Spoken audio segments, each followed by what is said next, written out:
প্রিয় শিক্ষার্থী, স্পোকেন ইংলিশের জন্য একটি কৌশল নিয়ে আমরা কথা বলবো। এই ক্লিপটিতে জানার চেষ্টা করব যে কিভাবে বা কোন প্রেক্ষাপটে আমরা হাউ কাম এটাকে ব্যবহার করতে পারি।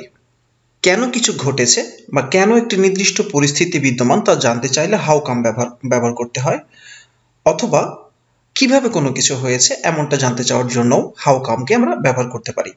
তার মানে হচ্ছে হাউ কাম এটার অর্থ দুই রকম হতে পারে। একটি হচ্ছে কেন, আর একটি হচ্ছে কিভাবে। হাউ কামের অর্থ দুটি হতে পারে, একটি হচ্ছে কেন আর একটি হচ্ছে কিভাবে। কেউ যদি বলে যে হি বিকেম ইনজিউরড, তাহলে কেউ যদি পাল্টা বলে যে হাউ কাম, তার মানে কিভাবে হয়েছে। যদি পরের এক্সাম্পলের দিকে চলে যায়, how come you got an invitation and not me, আপনি কিভাবে আমন্ত্রণ পেলেন, আমি পেলাম না কেন।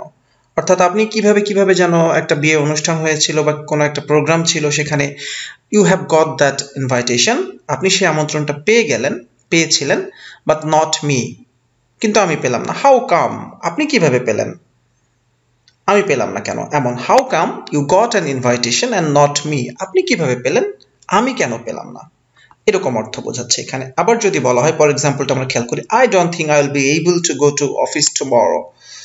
একজন বলছে I don't think I will be able to go to office tomorrow. সে একজন বলছে আমার মনে হয় না যে আমি আগামীকালকে অফিসে যেতে পারবো। তো আরেকজন বলছে হাউ কাম, কেন আপনি অফিসে যেতে পারবেন না, কেন এমনটি মনে হচ্ছে আপনার।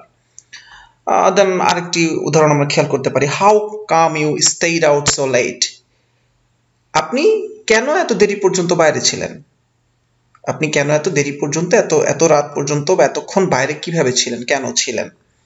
দেন যদি আমরা পরের এক্সাম্পলটা খেয়াল করি, how come you can not make a decision, কেন আপনি কোনো সিদ্ধান্ত নিতে পারেন না। How come you can not take a decision, কেন আপনি একটা সিদ্ধান্ত নিতে পারেন না। এর পরের যে উদাহরণটা রয়েছে, সর্বশেষ উদাহরণ এই টপিকে, how come you always question me, how come you always question me, কেন আপনি আমাকে সবসময় প্রশ্ন করেন। তার মানে হচ্ছে হাউ কাম এটা খুব সহজ একটা কৌশল, এটার অর্থ কেন বা কিভাবে। তো শিক্ষার্থী, আশা করি বুঝতে পেরেছেন। অসংখ্য ধন্যবাদ।